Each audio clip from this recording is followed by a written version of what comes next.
Interchangeable parts. So on the 71 series, pistons, rings, liners, gaskets, etc. are all interchangeable. It doesn't matter if it's an inline 6, an inline 4, a V8.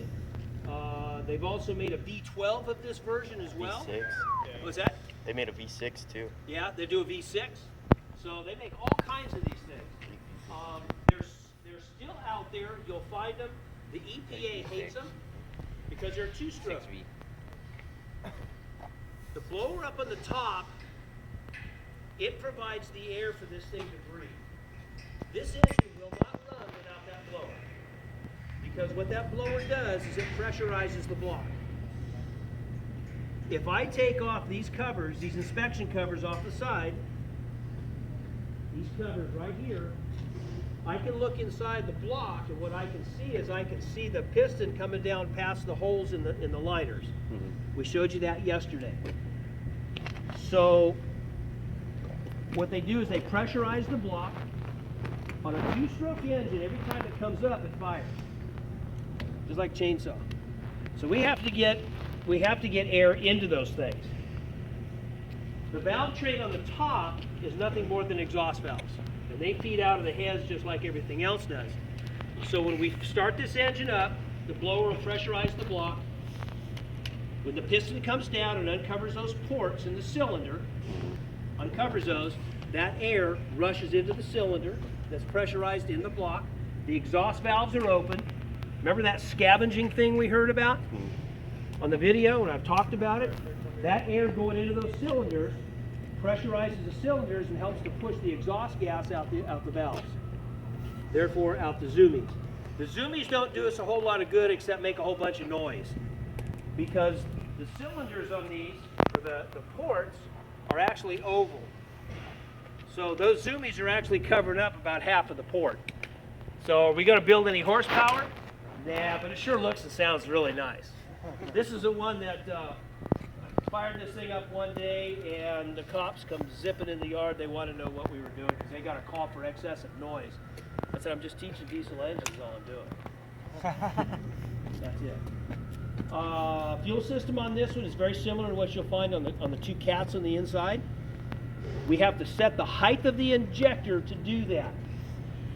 We have to set how high that injector sits to get this thing timed right at a right point in time. Very similar, they just use a unit type injector. We'll run it a little bit, and then what I'll do is take the valve cover off and we'll fire it off again. I had to check the oil. I wanted to make sure it wasn't milky, because one time we had a group of students come through, and I don't remember which high school they were from, but I always bring this one out whenever I have a high school come by because they like to hear the noise, even though we don't work on it. It's recruitment by deception. And I didn't check the oil. Well, it had rained, and rain had gotten down inside this engine and had filled that crankcase up. Well, when I hit the revs on it, it puked oil out of one of the breather tubes and just soaked like 5 students sitting up here. Oil and water and milk and everything else. But this thing, they talk about all the engineering stuff today, and you'll hear me remind people. Ford in one of their advertisements a couple years ago talked about, and we've got piston cooling jets, and everybody talks about how fancy roller rockers are and all this fun stuff. Guys, this thing right here was designed in 1938. The design hasn't changed. It's got all that stuff. So not much has changed in the course of diesel engines. Two strokes are now pretty much outlawed. They're pretty much gone, but you'll find them. Basic engine theory, still the same. The biggest thing has been computers and machining. Computers and machining. Make sure everything fits a lot tighter. These engines were used a lot by the military. World War II, a lot of the landing craft for D-Day, all powered by Detroit Diesel. Up until not too long ago, a lot of the machinery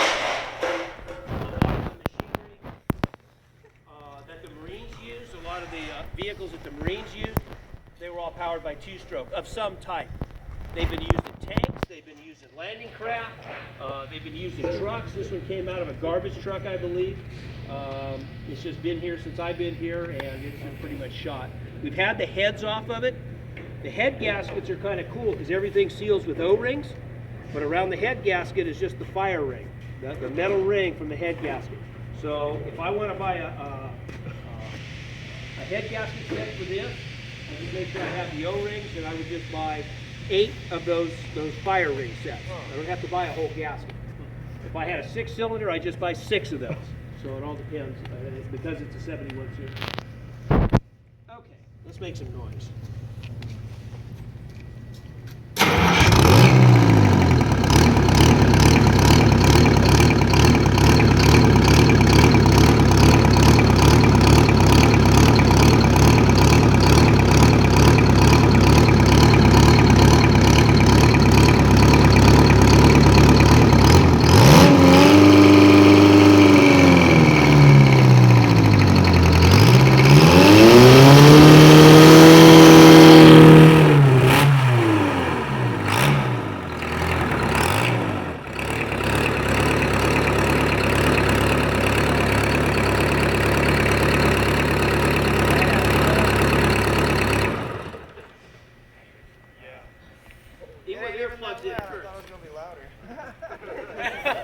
We're not done yet.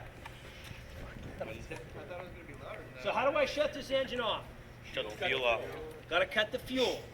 And that's what we're doing with this switch right here. This one, when you control when you hit the throttle on a diesel engine, you're not controlling throttle. What you're doing is you're setting a governor. So on this engine, I can go all the way to full throttle and it'll just sit there and stop.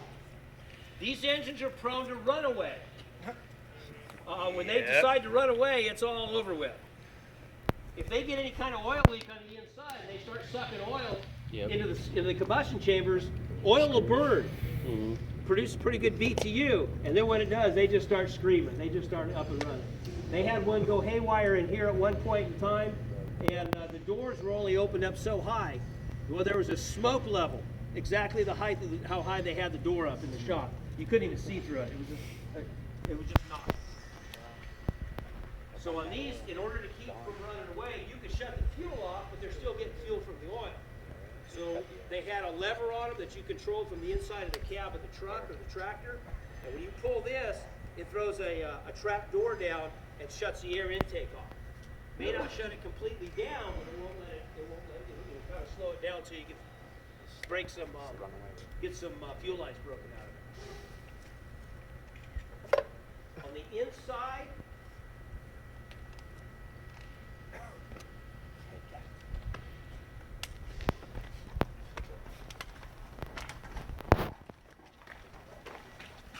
now there's even smoke inside of it. What a nasty thing.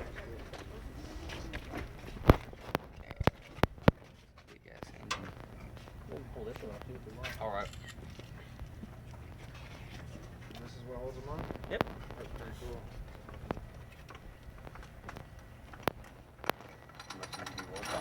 Yeah, every few years we go through and clean up, this thing comes up on the endangered species list as if it needs to go to the scrap yard, but I just can't part with it. Does that look much different than what's on yours? Yeah. Pretty similar. So what we have is we have 4 valves. 4 valves.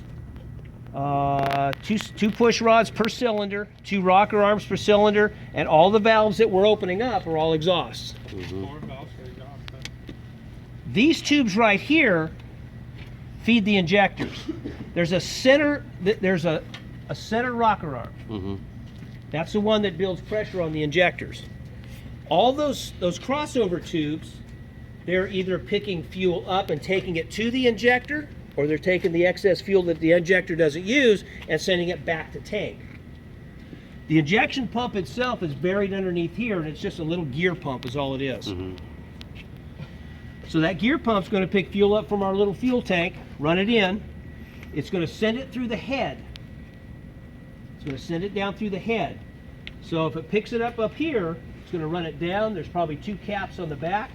It's going to reach the end. It's going to bring that fuel, any excess fuel that it doesn't burn, it's going to bring it back. And then it's going to dump it into the fuel tank. Okay, it's called return. if I want to increase the pressure and the horsepower on this thing, what I can do is put in a smaller return orifice. A smaller, if I've got an orifice on it that big, and I take and close that thing down, it's going to create more pressure in my injector lines. I can build a little more horsepower out of it. Talk to some of the old guys that ran Cummins. They talk about putting a whatever button in it. Yeah, I put a button in my Cummins. Back when they ran the old 855s. Now they've kind of phased those out. They're the old N14s. All they did was put a smaller orifice in it. They make it sound like they did something hot and heavy. All it is a little smaller orifice. Up the pressures, give you a little more power. So all these are just crossover tubes. Okay. What's turning the supercharger on this one? It's all gear drive. Oh, okay. So Gear drive off the back of the engine. No, okay. Yeah, it's all gear drive off the back. When you hear guys will refer to when they're building a hot rod and they're using a 471 or a 671 or an 871 blower, it's based on the Detroit diesel engine it came off of. When Detroit came out in these things, the guys that were running all flathead Fords, that was their first thought. Man, if we could put one of those on our flathead, we could up things. They knew right off the bat something was up. Yeah. So on those, they'd run a little 471s.